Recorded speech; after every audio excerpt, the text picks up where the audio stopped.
Can we expect from Devin, going up at 147? There's a lot of needle, I guess, between the pair of you. I guess from what you've seen in camp. Hey, listen,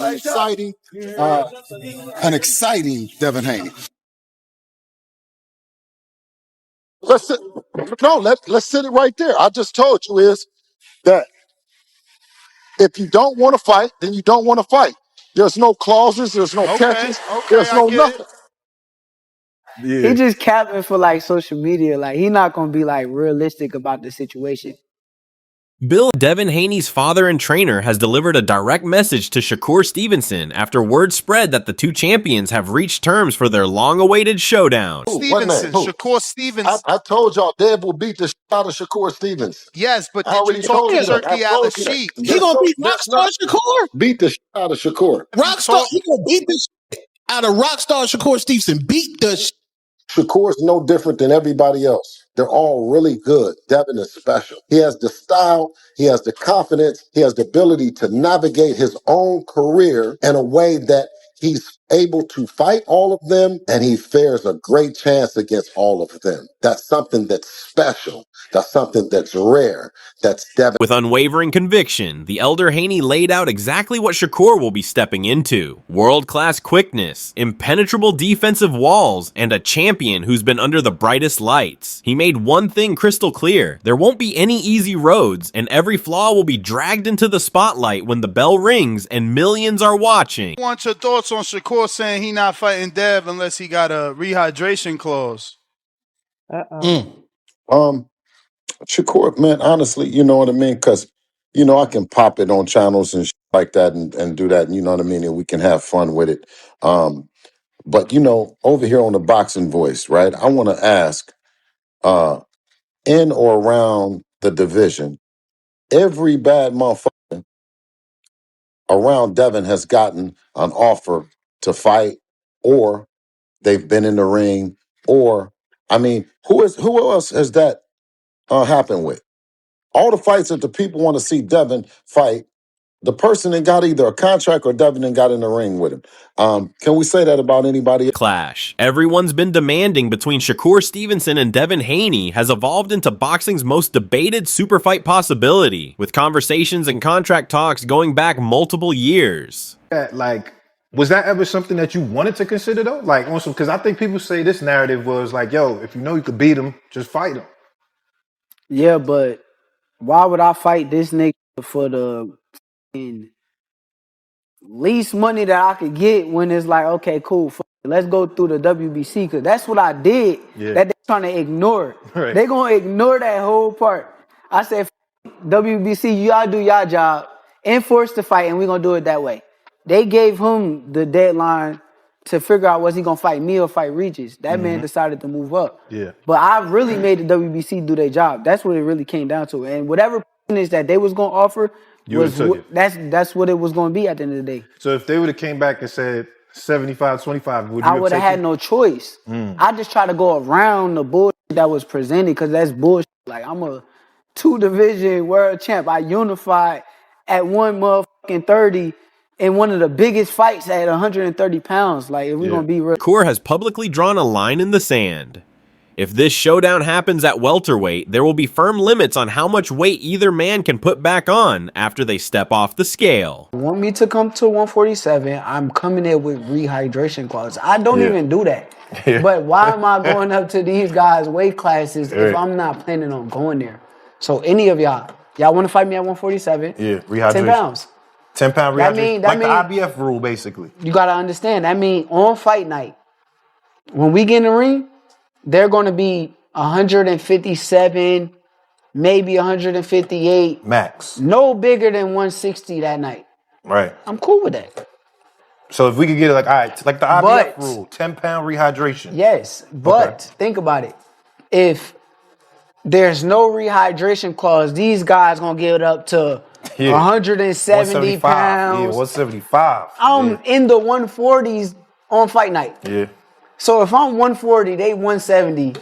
Bro, I'm not. What am I in here wrestling around with these? Right. Bill Haney hasn't wavered on his position regarding weight restrictions post-weigh-in, stating unequivocally that he refuses to allow rehydration limits in any fight involving his son, a stance that directly clashes with Shakur's reported demands and could derail negotiations entirely. On the list, is that a fight you guys are seeking, or are you leaving it alone since he's saying that it would require Devin to get a rehydration clause?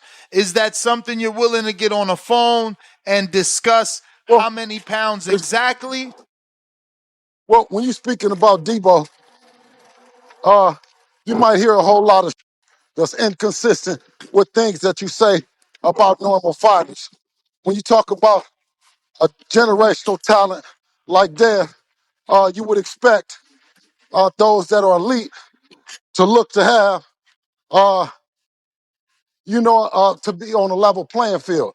What you weigh is what you weigh, and how you get down the next day is, it's what it's all about.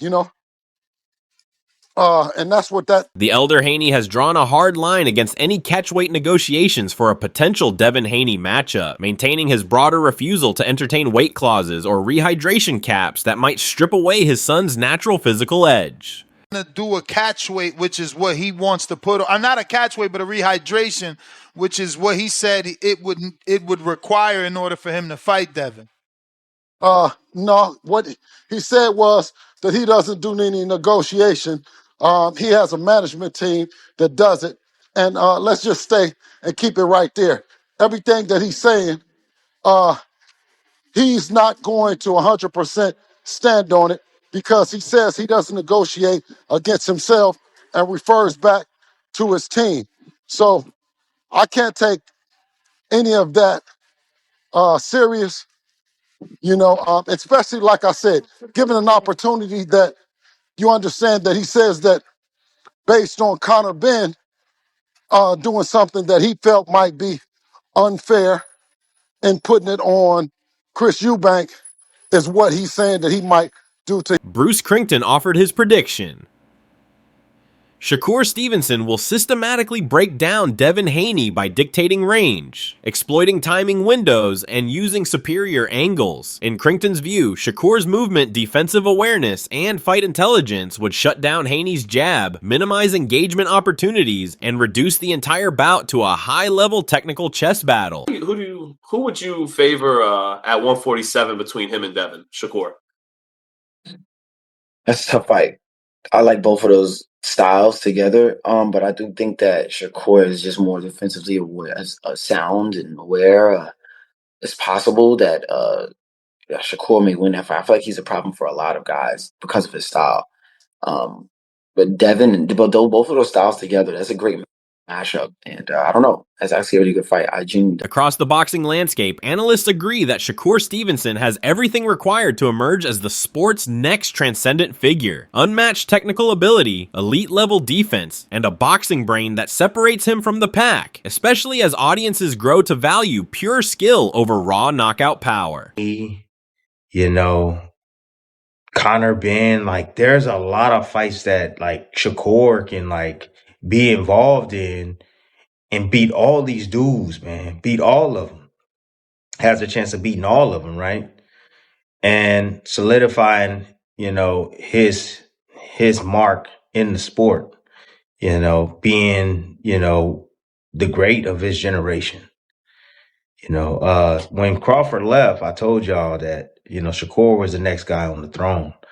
And I truly wholeheartedly still believe that. I know there's guys that has worked with Shakur in the past that swear up and down. Oh, I even forgot Murataya. Murataya is there too. Guys like Andy Cruz. I mean, there's a lot of talented guys that people respect that Shakur has the ability to freaking challenge. Truly distinguishes him is his controlled mindset and sharp ring awareness, positioning him as a potentially transformative presence in boxing's evolution, especially as he racks up major wins while keeping that 0 in the loss column. Imagine him fighting all those guys and putting that on his resume, man. We talking about legendary status. We talking about Mount Rushmore type of stuff, because all these guys are the elite guys of this generation and people respect them. And if Shakur was to beat them, he's going to definitely make his mark heavy in the sport and become extremely popular, even more popular than what Terrence Crawford is right now, and I feel like Shakur can be that face of American boxing that, we've always had. We have Floyd Mayweather. I think he can be as popular as Floyd Mayweather, if not more popular than Floyd Mayweather, so I don't know, man. Guys, tell me what you think. Am I tripping?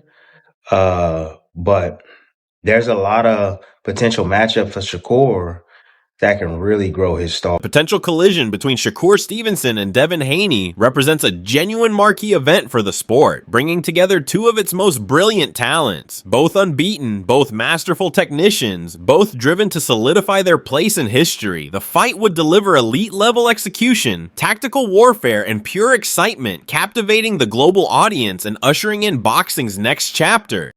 Confirms what I've been saying.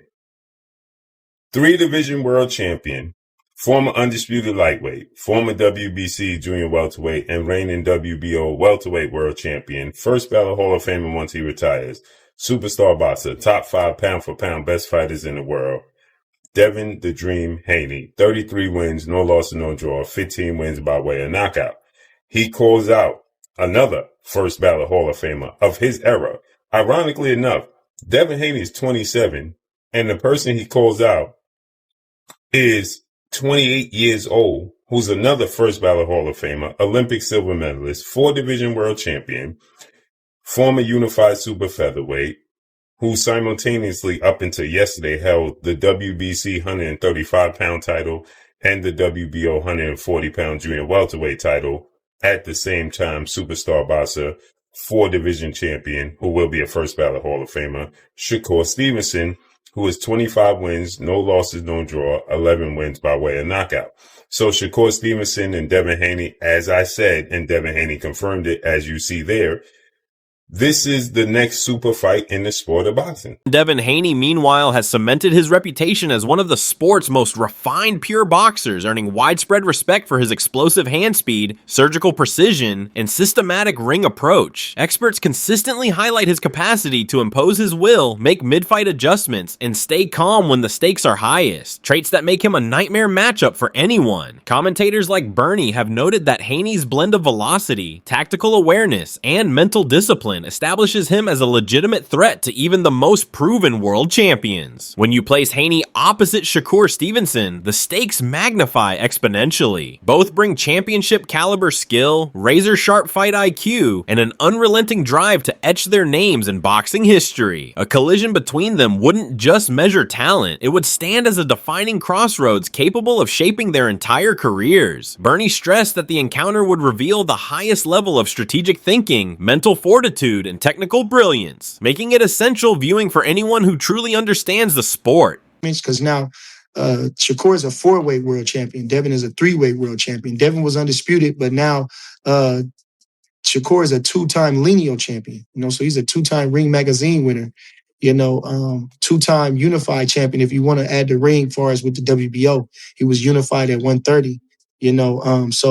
So he's a 2-time unified champion, 2-time lineal champion. Beat a guy like Teofimo Lopez, who rises to the occasion. Had a close fight with George Kambosos. You can make a claim that he was fighting out of frustration or out of emotion, and that was it. He was in his prime too. Josh Taylor seemed to be drained at 140. Not taking away from Devin, but he was already moving up to 47. They were saying, Lomachenko was a little older and smaller. So, they about even in Greg Hackett insists that Shakur is intentionally sidestepping this fight because he recognizes that Devin possesses the exact same elite toolkit. In Hackett's estimation, Haney's quickness, defensive craft, discipline, and ring intelligence perfectly mirror Shakur's advantages, eliminating any tactical edge Stevenson typically relies on. Hackett contends that Shakur gravitates toward opponents who are either less mobile or overly aggressive, letting him control distance and dictate pace. But but Devin would turn it into a high-stakes tactical war with zero margin for error. He pointed out that the risk versus reward equation tilts against Shakur, particularly when facing someone capable of matching him technically and mentally across 12 full rounds, making this fight far more treacherous than most people understand. He knows Dev has something for him, but he got something for Dev. It's a great fight. He know he could possibly lose to Dev. There's things that Dev understand about boxing that Shakur understand, and he wouldn't be able to just take full advantage of Devin Haney. You know what I mean? They both got an education. That's what I'm saying. This comes down to education. That's why Floyd and them used to yell, "Skills pay the bills. Skills pay the bills." You know what I'm saying? You got to really be in the gym working on your skills package. A lot of these dudes ain't working like they think they working. You know what I'm saying? They in the gym, they sweating. You know what I mean? They're working hard, but the information that's being transferred to them is bullshit information, and it's showing in the fights. But who am I? Armsy, think of the 5-piece. Why everybody want to see Shakur and Devin when Keyshawn called him out? All of those is great fights. Plenty of insiders maintain that Shakur Stevenson isn't running from Devin Haney. Instead, he's chasing bigger opportunities designed to elevate his standing in the sport. Sources suggest Stevenson has explored the possibility of securing a fight with Conor Benn, signaling his intent to land high-impact, legacy-cementing bouts, rather than simply accepting whoever's available next. This reveals a deliberate blueprint. Stevenson seems focused on long-term historical relevance over short-term convenience, handpicking opponents who will amplify his reputation and challenge him at the absolute peak of competition. By going after marquee attractions and maximum pressure environments, he's shown a readiness to enter fights that could ultimately define his entire career, instead of padding his record with easier names. This calculated mentality has ignited fierce discussion across the boxing world. Some applaud his forward-thinking vision and dedication to building an enduring legacy, while others argue that bypassing certain matchups risks creating unnecessary stalls in his momentum. Let's talk about this Shakur and Conor Benn thing.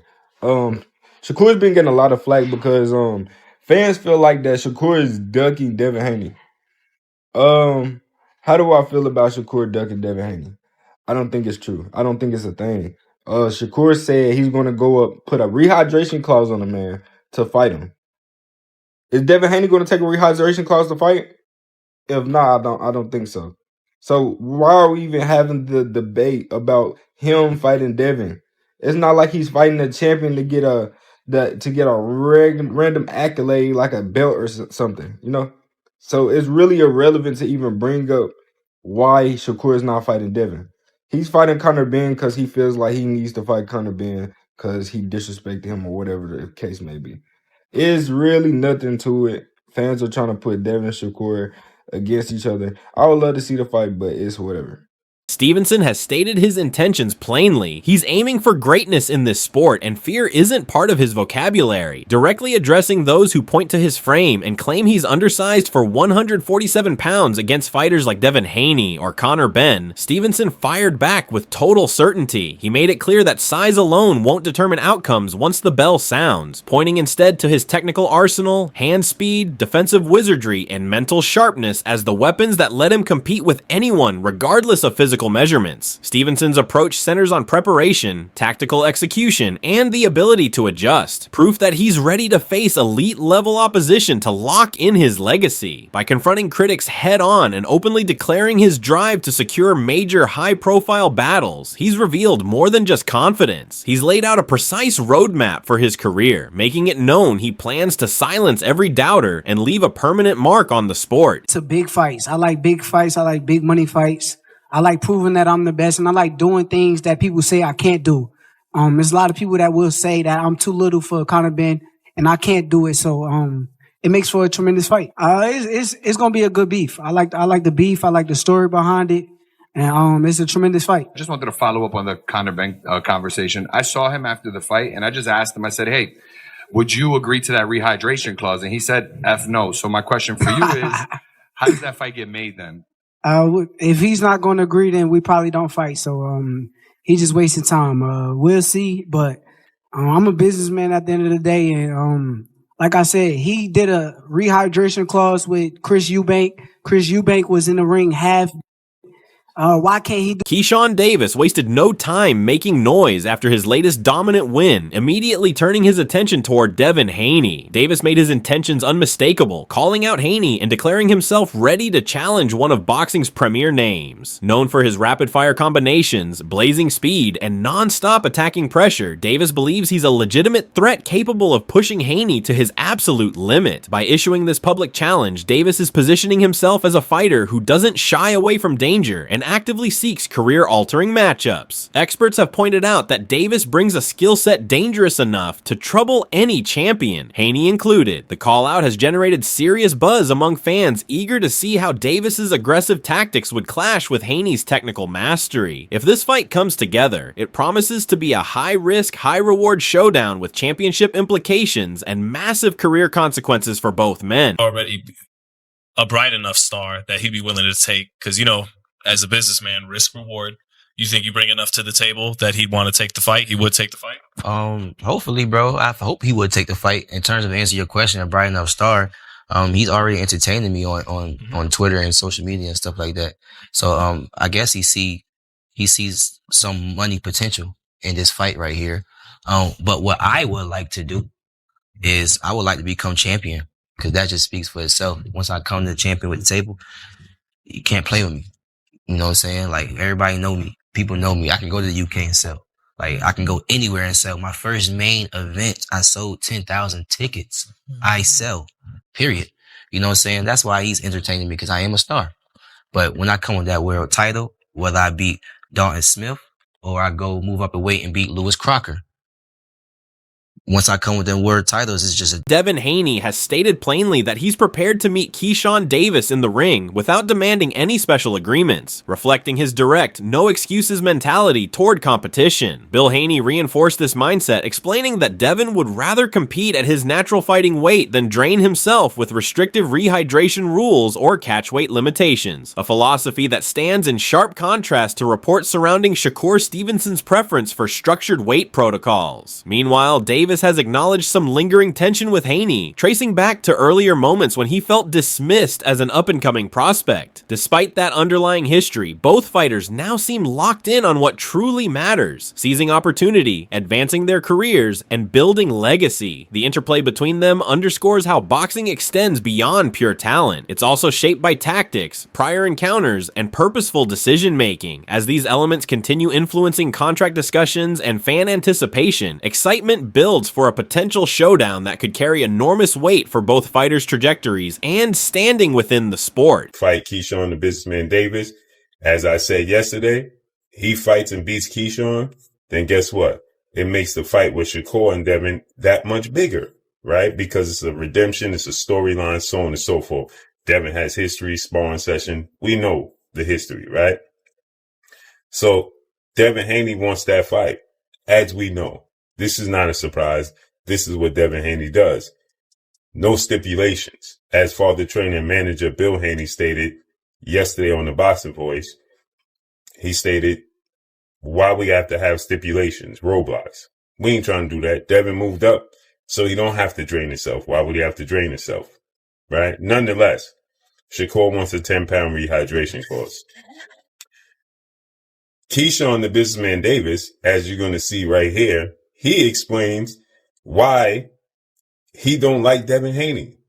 Because, and people are asking me and sending me, this is an old clip that Keyshawn did with Wallow and Gilly, and people are asking me my thoughts is resurfaced because obviously the Devin Haney, Keyshawn Davis, saga has started. And Shakur Stevenson finally outmaneuver Devin Haney with pure boxing mastery? Or will Haney's skill and strategic depth prove too much to overcome? The debate remains wide open, and the answer could reshape the entire division.